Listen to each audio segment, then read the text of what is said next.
I'll try to do this without playing this game all the time. This is East versus West, Arms, Armor, and Lifestyle of Knights of Europe and Samurai of Japan. On the right side, you can see the media representation of European knight. On the left side, media representation of a Japanese samurai. You put them both together, you wind up with that.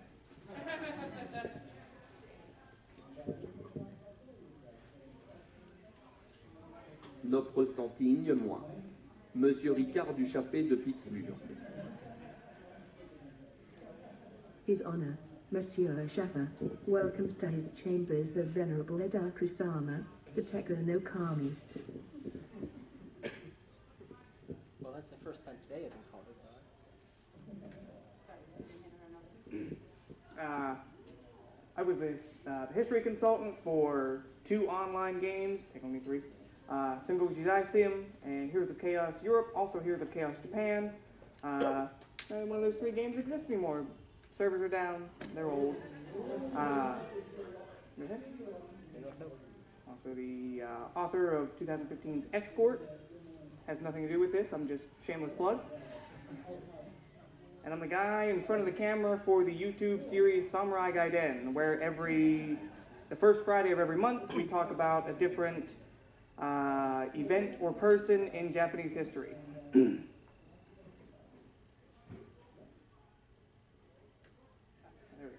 We're going to be discussing in the West, Europe, primarily England and France. However, we will delve a little bit into the outlying areas, but whenever you think of the modern media representation of a knight, you're usually looking at English and French knights. One thing to take note of at this time that we're going to be talking about, England and France weren't exactly England and France like we know them now. As a matter of fact, one of the most famous English kings, one that you could vaguely say that I'm named after, Richard I, or Richard Coeur de Lion, Richard the Lionheart, he's actually French.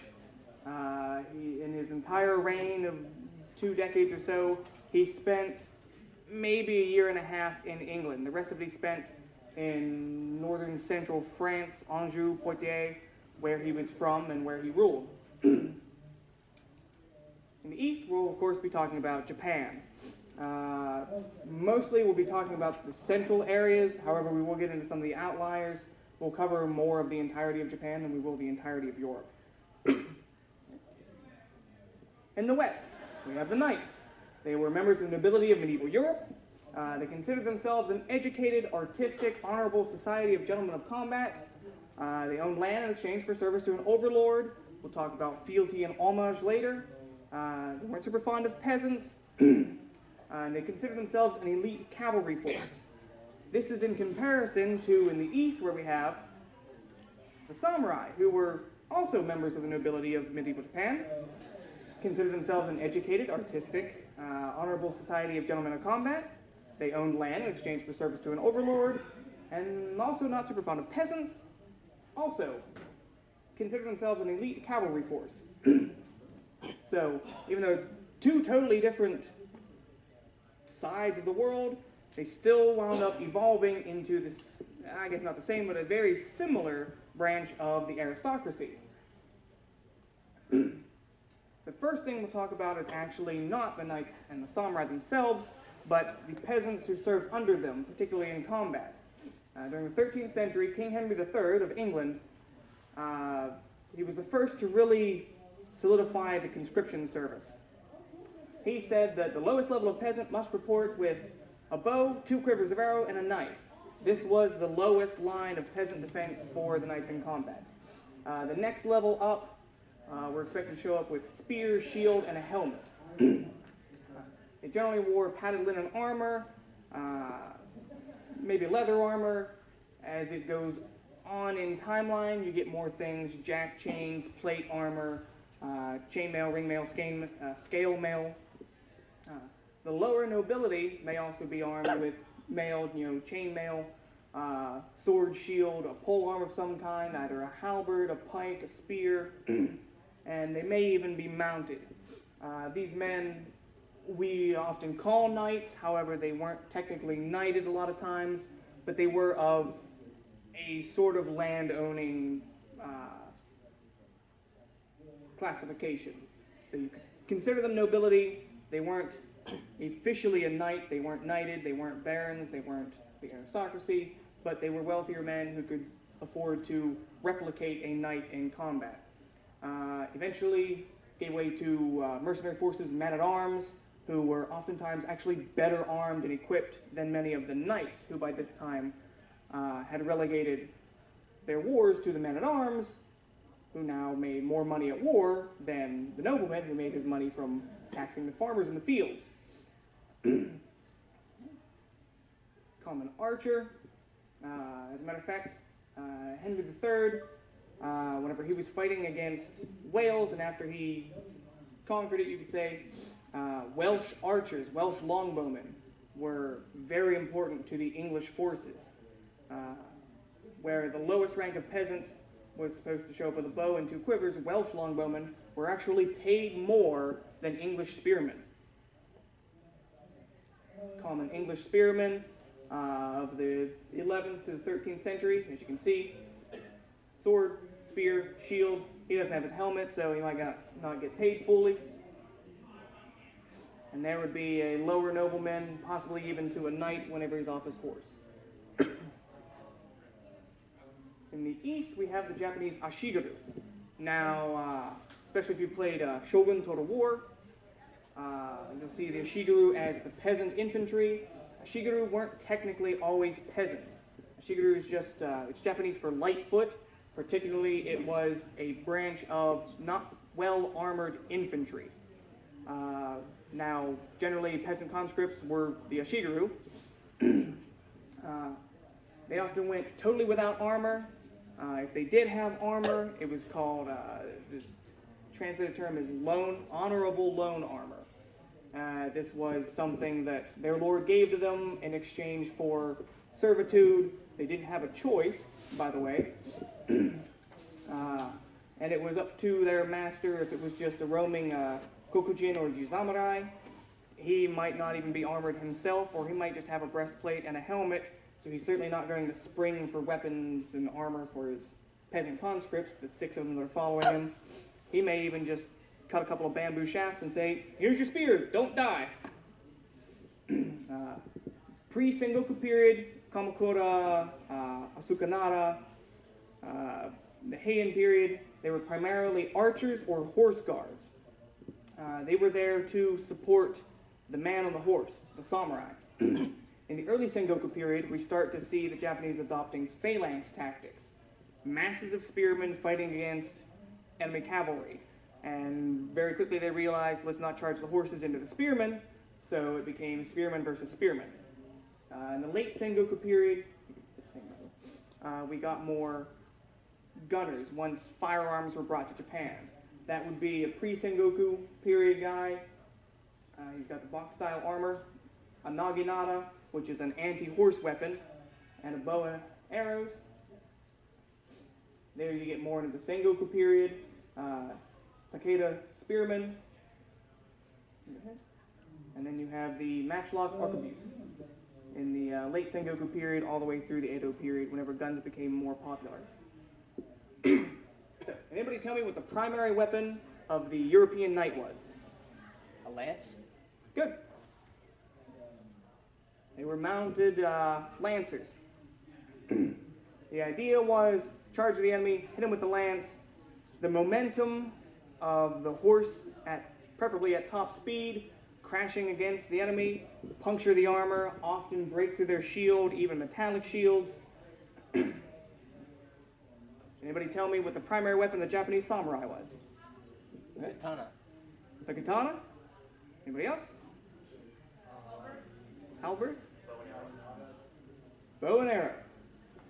They were mounted archers. It's also why, as you see, his arrow is kind of in a strange format. He's not holding it in the middle like you would normally see. It's because he would be firing from horseback. Now, even foot archers still carried horseback-style bows, but the Japanese samurai were primarily mounted archers. The loadout of a Norman knight around the time that William of Normandy conquered England. A footman would have an aketon, type of padded linen armor, as I said before. May also wear chainmail. A little closer to my cheat sheet.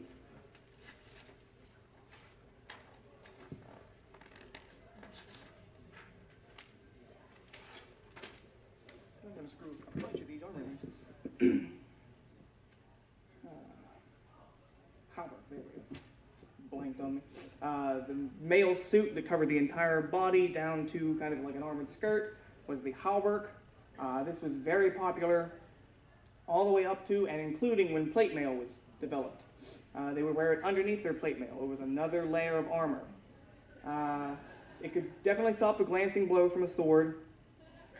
If it's strong enough, particularly if it's ring mail, it could even stop a direct blow from a sword in some instances.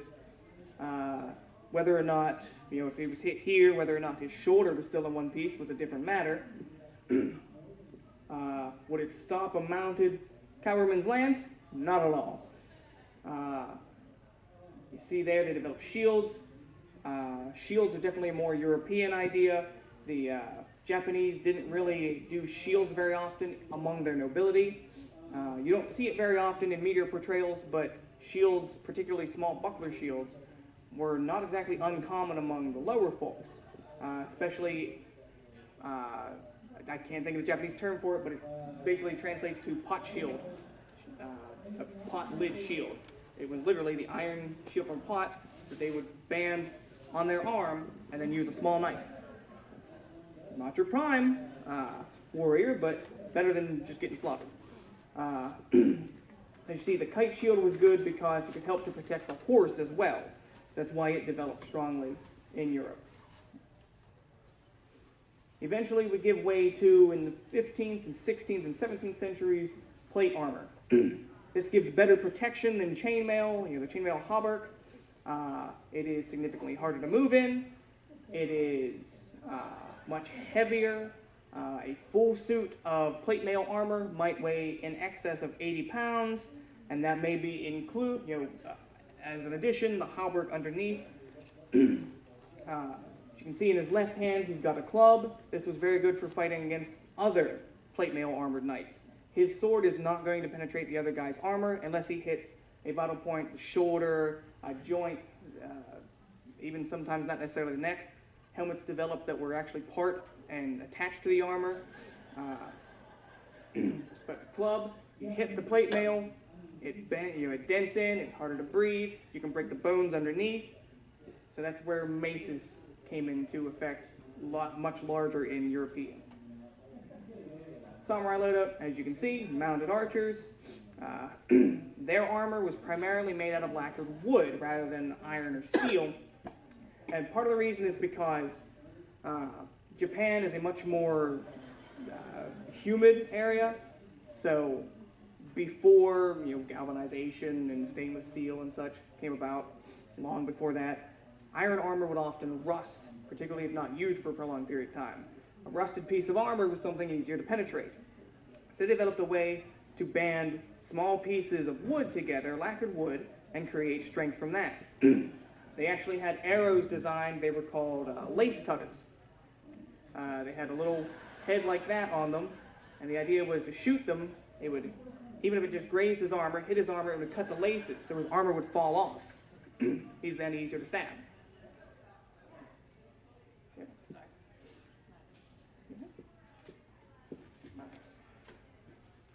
Now I'm going to leave my cheat sheet. Similarities that you'll find in each of their styles of combat. These are mostly anecdotes that I found amusing. The Battle of Bagenbun in 1170. Raymond Fitzgerald of the English is sent to fight the Irish and the Ostermans. He is outnumbered 3,000 to 100, including 10 knights. So he's got 990 peasant conscripts and 10 decently armored knights against 3,000 Irishmen. He won the battle by gathering up a bunch of cows, and he stampeded them through the enemy lines. So the Irish fled in the face of cows, and then he rushed in behind the cows and slaughtered them. and that was how the English got a foothold in Ireland. About the same time, in 1183, the Battle of Kurikawa, Minamoto no Yoshinaka, also known as Kiso Yoshinaka, splits his army into thirds and kind of just stalls. His forces have recently been defeated by the Taira forces. He's now got them vaguely surrounded, but he's outnumbered. So even though he's surrounding them, they have more troops than him. So he splits his army into thirds, which is usually a bad idea. You're already outnumbered, you don't want to, shorten your lines anymore. One of his three armies starts carrying double banners. Each man that would normally carry one flag now carries two. Makes it look like he's doubled in forces. Another quietly sneaks around the back of their fort. A third starts engaging them in the fortress, what makes it look like he's trying to draw them out. So the third line has gathered up a bunch of oxen. They tie sticks and candles to the oxen's horns, set them on fire, and just stampede them through the fort. The Taira, it's now nightfall, all they see is a bunch of flaming cows running at them. They flee the fortress, right into the ambush of the Second Army. Ultimately, it was 40,000 to 5,000. Yoshinaka had 5,000 men against the Taira 40,000, and he won the battle. Next one is the 1615 Siege of Osaka.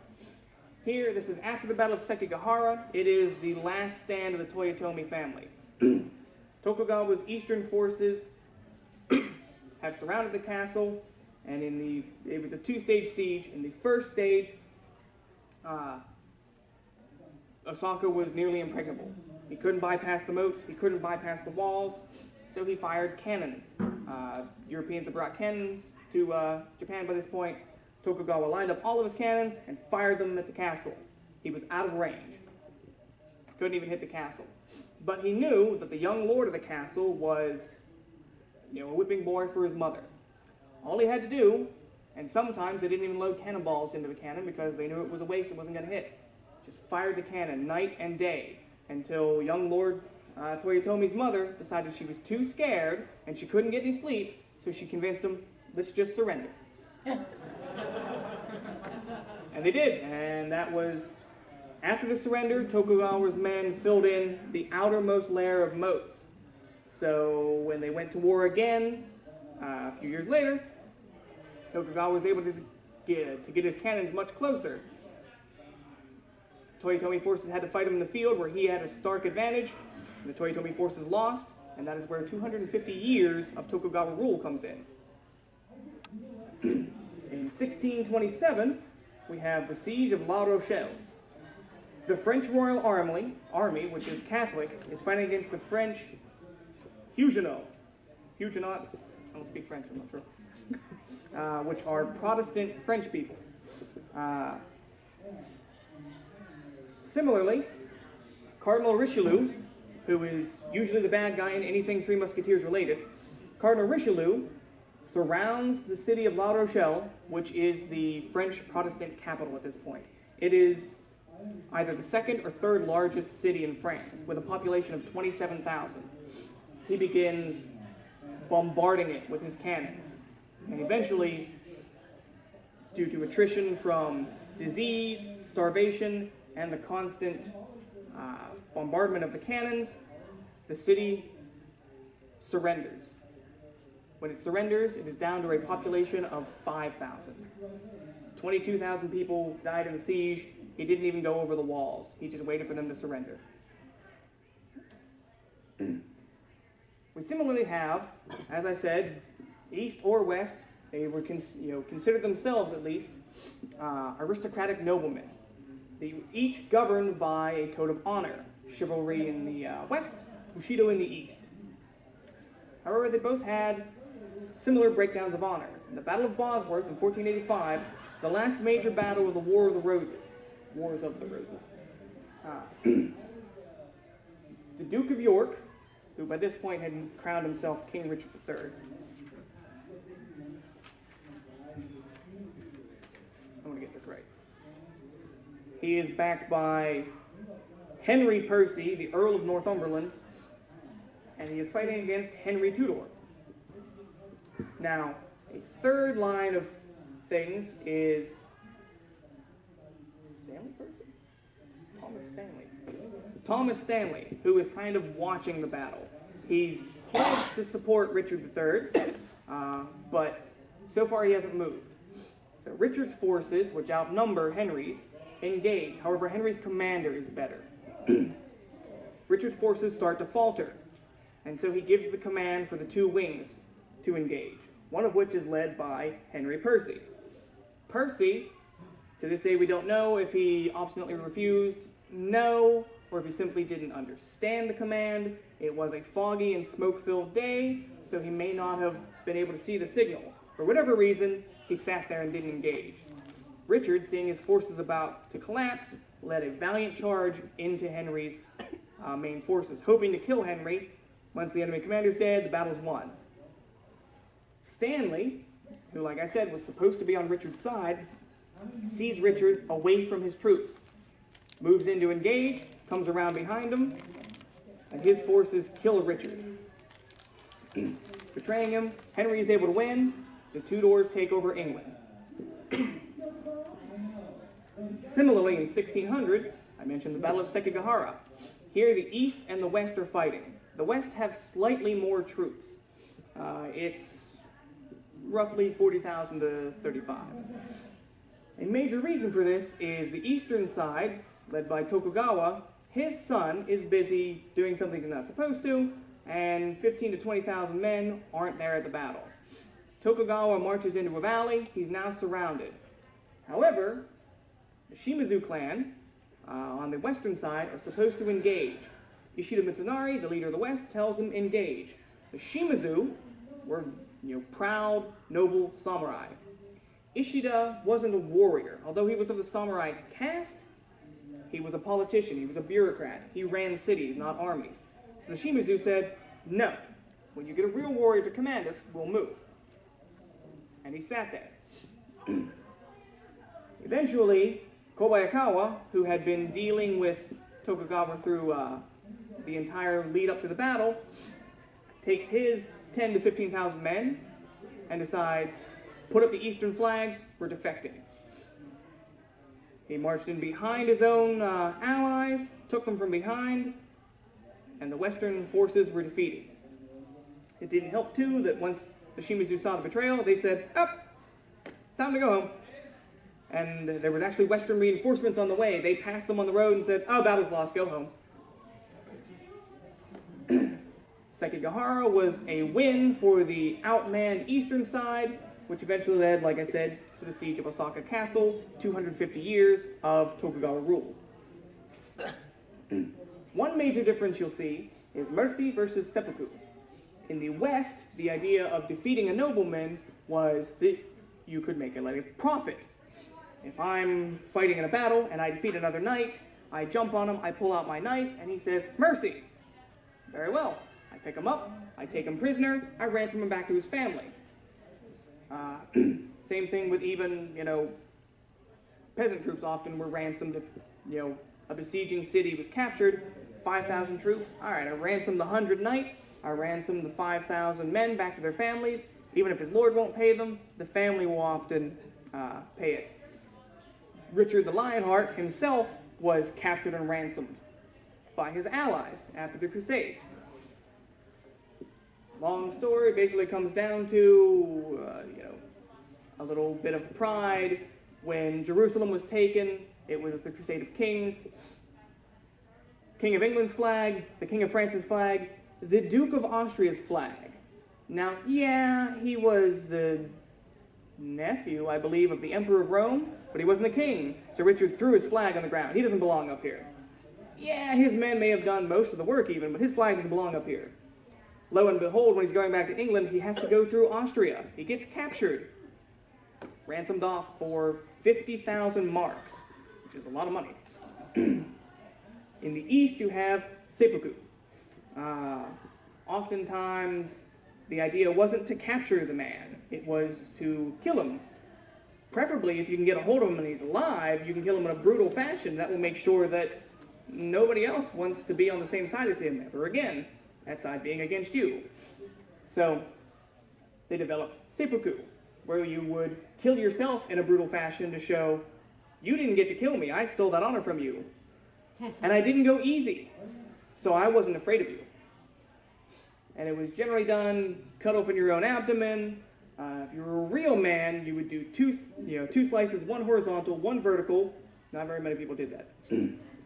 It eventually gave way to a kaishakunin, or kaishaku, which was a second person who would cut your head off whenever he started feeling that you might be in some pretty severe pain, let me help you out. By the Edo period, there was a ritual involved, and it became a punitive measure. If you broke the law, you committed seppuku, and it was a way that, look, you broke the law, this is a capital punishment, and in Japan, a capital punishment meant we kill you and everybody related to you. If you kill yourself, you're the only one who has to die. So it became popular in Edo period. Before that, it was, my forces are losing, my castle's about to fall, they're going to do terrible things to me. But not if I do terrible things to myself first. The European feudal system was similar but also differed from Japanese. You had the king or the emperor rules the kingdom. Germany liked to call himself the emperor because he felt that he was furthering the Roman Empire. That's why Germany used to be called the HRE, the Holy Roman Empire, even though they didn't own Rome.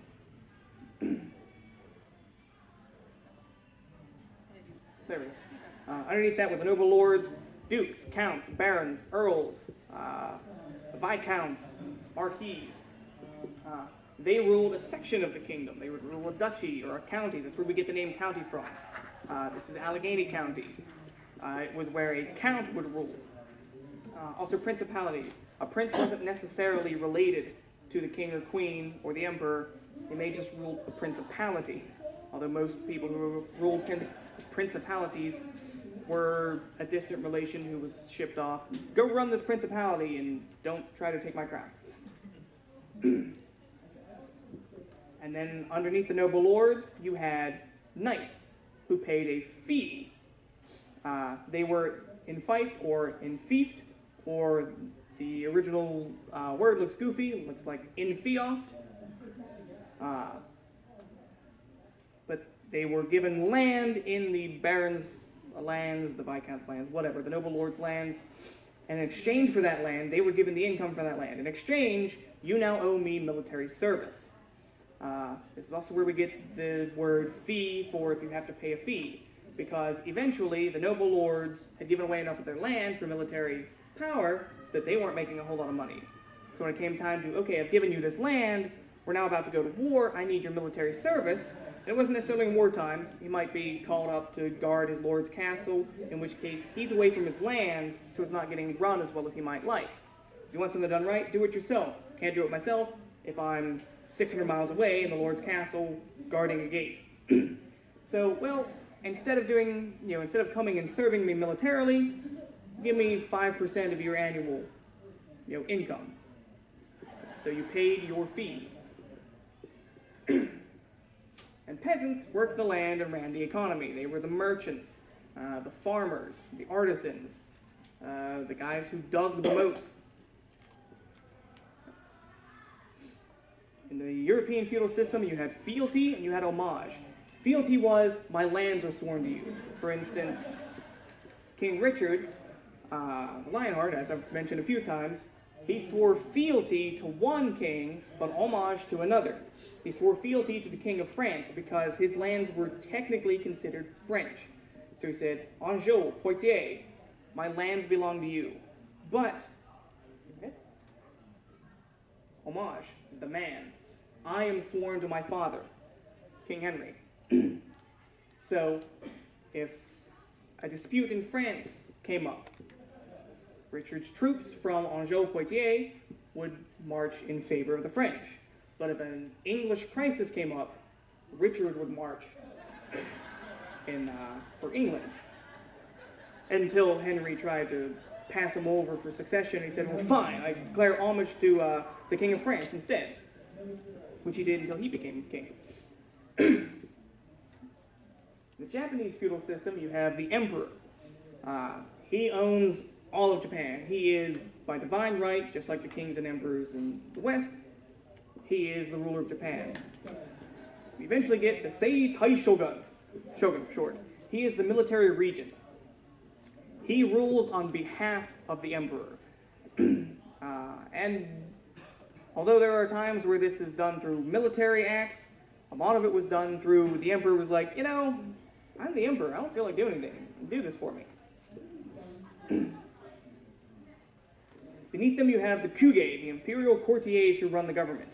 These are the guys in the capital. They handle taxation. They handle, running the government. And even by the time that, after the shogun goes for a few generations, he decides, the emperor's got the right idea. I don't feel like doing anything. This is your job now. Beneath the Kuge, we have the Shugo, or the daimyo. At a time, they were Shugo. These are governors assigned to a province. Then they became the daimyo, which means great name. These were the guys who, some of them were Shugo, some of them served the Shugo, who decided, I'm tougher than him. I'm taking the province. It's going to be mine now. They weren't appointed by the government. Some were, afterwards, the government said, you're too strong for me to fight, so you can have it. Underneath them, we have the samurai. Samurai means to serve. They are attendants. Became the warrior caste, the buke. They served just like the knights. They were given similar enfeithment. They would be given a tract of land. Okay, you're now a samurai. You own a chunk of land. You are the aristocracy, but you owe me military service. The peasants did all the work in the fields, handled the economy, just like in Europe. The utmost loyalty was to the clan. Everybody swore fealty to the emperor. He is the ruler.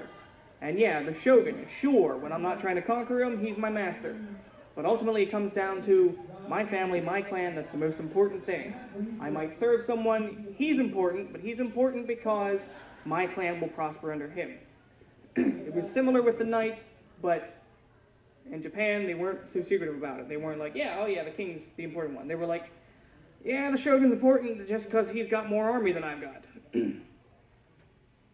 One thing you'll find very different is that the name was the most important thing to the clan. If I have no children, the clan has to go on. In the West, if I have no children, I have to find a brother, a relative, if nothing else, a sister or something, a great-grandfather who had an illegitimate child. Okay, let's talk to the Pope. Can we get this kid legitimized? In Japan, it didn't matter. I don't have any children, I'll adopt one. All he has to do is change his name, he's my kid. That was the important thing. The name has to continue. It's not so important of the bloodline. Tachibana Dosetsu. He never had any sons. He had a daughter who was a bit of a tomboy. He declared her the ruler of the clan upon his death. There were some patriarchal fellows in the clan who decided, I'm not going to serve a woman, so can we get her married and we can at least claim that we serve the man. So Tachibana said, sure. I'm going to adopt this guy, he's going to become my son, and he'll marry my daughter. That was a common way of adoption. Marry my daughter, and then you're my son. I can't remember Munashige's original name, but Gentleman Munashige marries Tachibana Ginshio, the daughter, and he becomes Tachibana Munashige. Fukushima Ujishige, his father is accused of treason by the Imagawa. He flees as a child, teenager-ish, to the Hojo lands. He's a valiant kid. He's got to be somebody. So Hojo Son says, all right, I'm going to adopt you. Just marry my daughter. So he marries his daughter, gives up Fukushima, and becomes Hojo Ujishige, who was one of the best warriors for the Hojo clan in the early 16th century.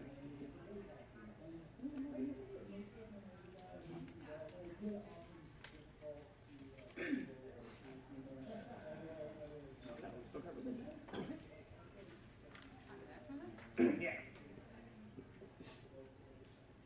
And go one more. What's wrong? There we go. In the West, as far as religions go in their cultures, you have Catholicism, which is often the dominant, particularly in England and France. You have the Orthodoxy, you're looking at that in Russia, Byzantine Empire, Greece, Macedonia, those areas. You also have Muslims and Jews, particularly what we now consider Spain. For much of the early medieval period was Muslim, Arabic, not quite Arabic, but Western African culture.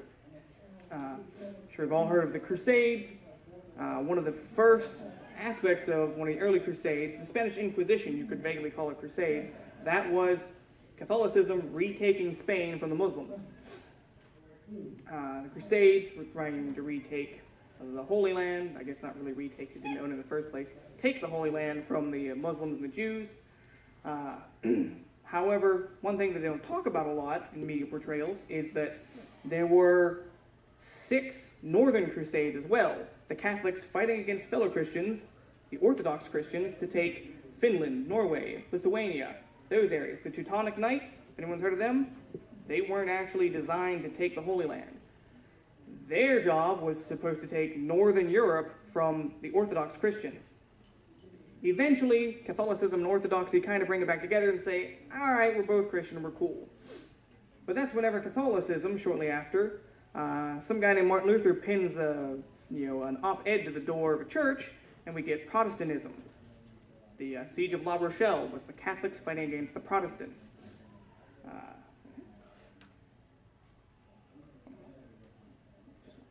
In the East, we have Shintoism.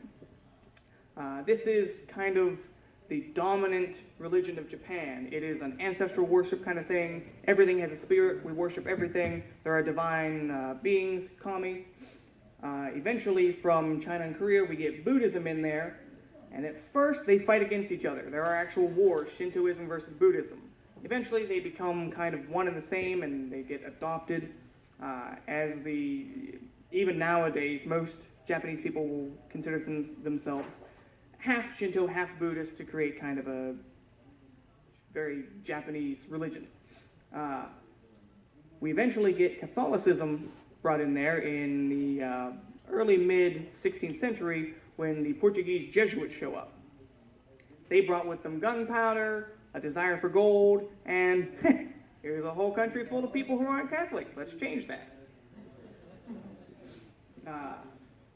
One more. There was a pagoda for Buddhism.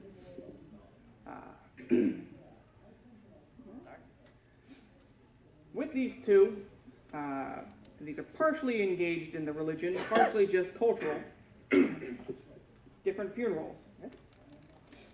In the West, you get burials, particularly for noblemen, such as the knights, the noble lords, kings. You get effigies built on top of their tomb. You get these grand tombs built, often either in the basements or on the ground level of a church. They'll have effigies built to them, buried. In the East, you get cremations. This was a Buddhist rite. Once the Buddhists came in, people started saying, oh yeah, let's burn them. They would put them into a coffin of sorts, usually like a round wooden tub. They would take them out, huge ceremony, just like a funeral procession in the West. Burn it, and then afterwards they would separate the bones and the ashes and bury that. That's why you see a lot of times old Japanese graveyards right by the side of the road, and they're just a little stone statuette looking thing. At least once upon a time, there was somebody buried there. This is an improvement to the Heian and pre-Heian period, where you took them to the local river, said a little prayer, and then tossed them in the water. One reason that they really started to think this wasn't a great idea was because during the Heian period, in Heian-kyo, Kyoto, the capital, which was the most populous city at the time, they had a plague, so a lot of people were dying. They would go upriver, dump their loved ones in the river, and then they would float downriver back into the city, where they created a literal human dam. Well, what happens whenever you get a bunch of plague victims together in your source of water? The plague spreads. So now you get more dead people. Shucks, more dead people. Let's take them upriver and dump them in the water. Upriver? upriver, dump them in the water. They'd float downriver, poison the water. Well, take the poison people upriver, dump them in the river. Vicious cycle. Thousands of people died, and it took them years to figure out, we might be doing this wrong.